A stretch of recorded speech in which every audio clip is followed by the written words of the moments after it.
ઝી. મિલેનિયલ્સ. તો first word છે ઇમ્પોસ્ટર syndrome. એટલે કોઈના જેવું હોવું પ્રિટેન્ડ કરવું, ના બીજા કોઈનું કામ કરવું. ના.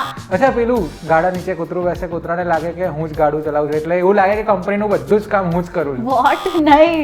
5 4 3 ફેક બનવું, ફેક બનવું, નહીં ફેક નહીં બનવું. 1. ઓકે ચલો ટાઈમ્સ અપ. કે તમે એવી જોબ કરો છો કે જે તમને નથી ગમતી, તો કરો બટ તો જે શું અચીવમેન્ટ્સ તમે મેળવી છે એ તમને ગમે છે. તો ઇન્ટરવ્યુ આપવા શું કામ આવ્યા હતા? ASAP. ASAT. ASAP 10. As soon as possible. પહેલું ઈઝી હતું. ટાસ્ક રેબિટિંગ. ફટાફટ કામ કરવું. એટલે કૂદકા મારવા, એક કામ પરથી બીજા કામ પર જતા રહેવું. નહીં રેબિટ કૂદકા ના મારે? ના, આનો મીનિંગ એ નથી. બટ આનો મીનિંગ એમ થાય છે કે મોટા ટાસ્કને સાઈડમાં મૂકીને નાના જે ટાસ્ક છે એને સૌથી પહેલા કરી લેવા. ટૂંકમાં ફાલતુના કામ કરવા. Circle back. ફરીને એક પોઈન્ટ પર આવવું.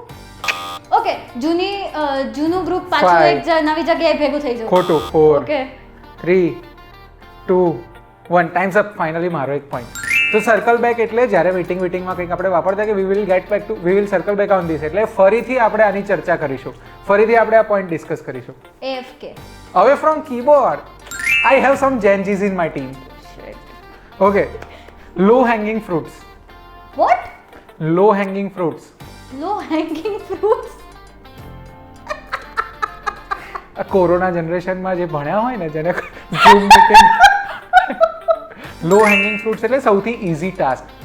બહુ જ નીચા ફ્રૂટ હોય ઝાડની ઉપર, તો એ તોડવામાં ઈઝી પડે કે ના પડે? ક્લોપનિંગ. હે? ક્લોપનિંગ. ખબર જ ના પડી શું બોલે. ક્લોકમી. ક્લોપનિંગ. I gave up. રાત્રે મોડું કામ પતાવવું અને સવારે વહેલું કામે જતું રહેવું. તને તો હાર્ડ વર્કિંગ કહેવાય. એને હાર્ડ વર્કિંગ કહેવાય. બંક કરવું. ઓબ્વિયસલી ગુલ્લી મારવી. વચ્ચે ઈઝી આપી દઈએ. ચલો તારો વારો. ઓકે.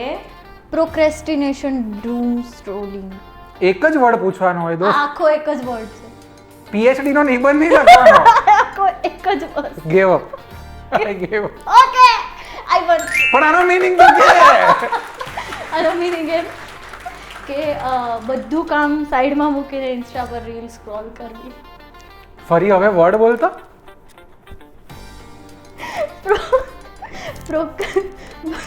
Procrastination, doom scrolling. ખતમ. Tata bye by.